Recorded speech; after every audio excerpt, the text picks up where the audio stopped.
10 safest places when World War III starts. Number 10. Albania.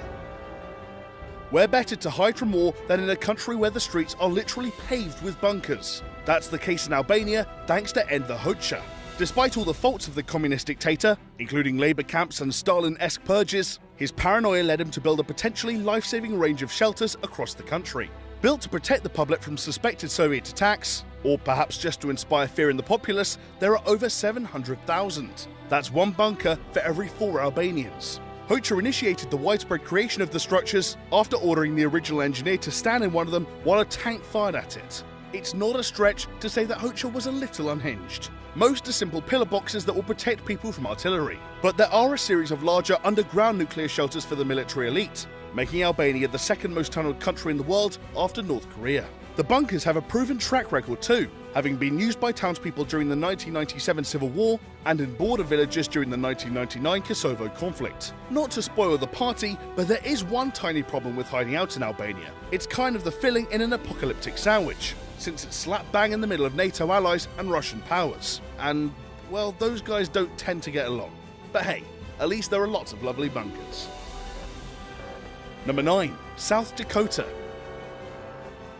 Midwest America doesn't exactly scream safe zone in a World War situation, but you might be surprised at what you'll find there. For a price, that is. A company called Vivos has created what it calls the world's largest underground survival community, named X-Point, referring to the time when the world is about to end.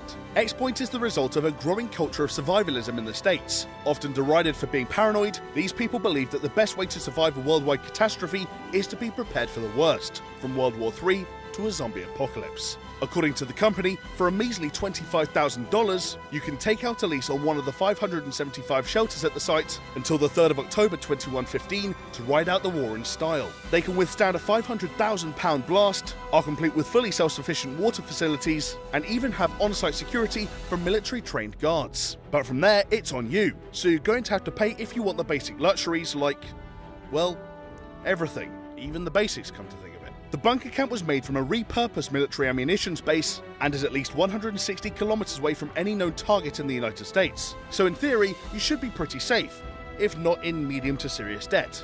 And hey, if the day never comes, at least you have a bunker to make your Fallout cosplay look cool. Number 8. Tierra del Fuego.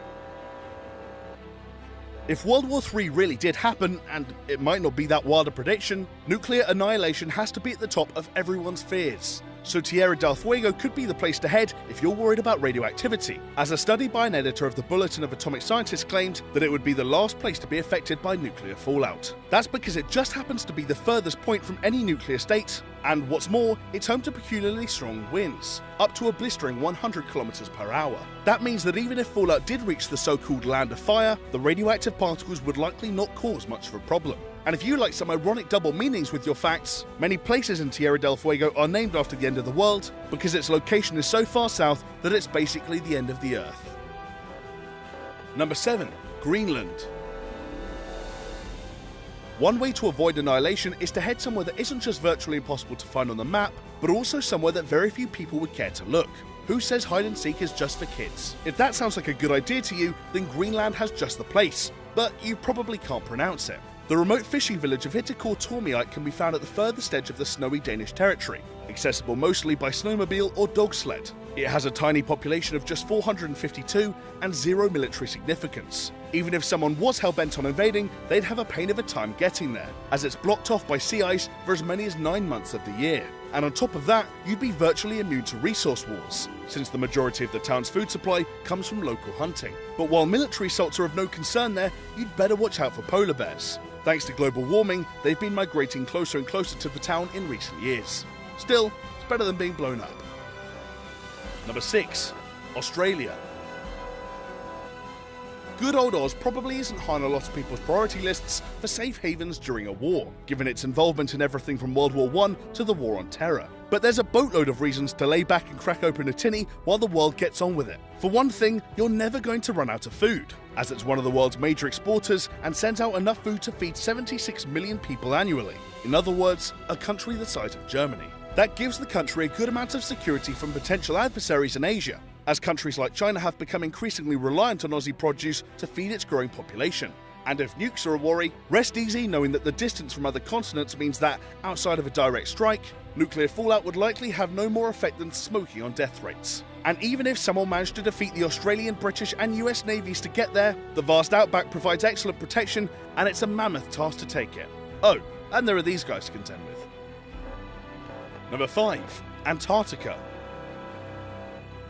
This one's just if you're really desperate, or maybe if you just don't care whether you can feel your face. Either way, no war is likely ever going to affect you on Antarctica. That's because of the Antarctic Treaty, meaning that all military activity is banned from the continent in order to allow scientists to work without the threat of guns from all sides. The unusual deal was signed in 1959 by the USA, USSR and 10 other countries to establish that no country had claim on the territory. It was hoped that it would foster better East-West relations over time, but that didn't work out so well. And even if someone did decide to break the treaty, they'd have a hell of a time trying to traverse the hostile Antarctic climate, where temperatures can drop as low as -89 degrees Celsius. Just make sure you bring your supplies, as it's basically impossible to get food once you're there. And you better have a backup plan for a protracted war, as people have only ever stayed in the snowy wastes of Antarctica for around 2 years at a time tops.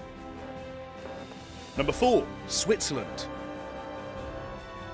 We all know that no one avoids unnecessary conflict better than the Swiss, so it would make sense to flock to the most famously neutral country in the world. In fact, Switzerland hasn't engaged in a major conflict for over 2 centuries. But what you might not know is that Switzerland is also super badass. In fact, every Swiss male under 50 is a reserve soldier. Have fun getting through them, since they're all required to keep an assault rifle or pistols at home. And when fighting doesn't work, Switzerland is uniquely prepared to protect its citizens, with enough bunkers to house all 8 million citizens of the country. Built to protect from Axis attacks in World War II and later fortified to withstand Soviet assaults, the 300,000 shelters have been there to ensure Swiss safety for decades, even though no one knew about them until the 90s. Oh, and you can always chow down on some tasty Swiss chocolate while you're hiding out. Number 3. Raven Rock. Despite sounding like Edgar Allan Poe's holiday spot, Raven Rock is one of the most confidential and secure locations in the United States. Its full name is the Raven Rock Mountain Complex, aka Site R, and the facility is designed to be the underground Pentagon in case of a widespread nuclear attack.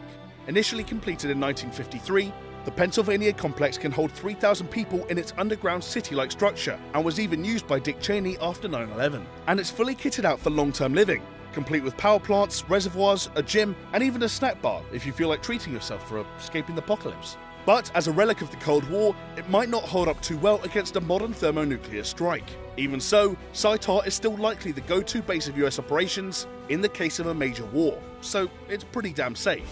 Oh, and if you needed any further proof that Raven Rock means business, it's the Enclave's base of operations in Fallout 3, so yeah.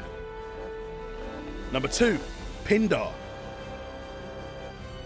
How can you destroy somewhere that doesn't exist? Well, that's what the British government is thinking. Buried beneath London's District Line, you'll find the Defence Crisis Management Centre, codenamed Pindar.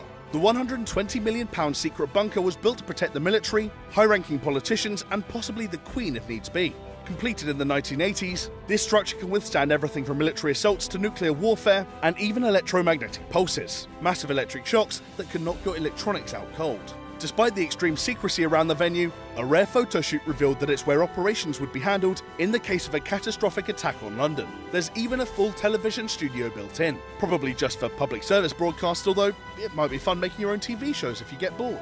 And if that wasn't enough, it's rumoured to be used by Cobra, Britain's top secret security task force that handles everything from social unrest to terrorism. And you can't stay safer than that, unless you're talking about number 1. Number 1. Mount Yamantau and Kozvinsky. Rule number 1 of future world wars? Prepare to get nuked. And seeing as they have more nukes than any other country on Earth, it's fair to say that Russia is likely to get in on the action. But it just so happens that one of the safest places to ride out the storm might be in the belly of the beast, which just happens to be a set of obscure Russian mountainside fortresses. Built into the Ural and Kozvinsky mountain ranges, this project, undertaken by the Cold War-era Soviet government, was designed to shield high-level government officials in the event of a nuclear attack. But the Russian government has been extremely secretive about the facility's operations, only saying that it was in the interest of national security. Though according to Bruce Blair, the late head of the Centre of Defence Information, they're even capable of semi-automatic missile launches. This is all getting a bit Dr. Strangelove. The project wasn't finished until well into the 90s, But the fact that the construction carried on after the Cold War ended made the Clinton administration extremely nervous. With any luck, it'll never be needed, but in the case of a major attack, Putin has most definitely got it covered. That was the 10 safest places when World War III starts. Where would you stay? Let us know in the comments below, and make sure you like and subscribe while you're at it. And for more tense content, check out the video playing on screen now.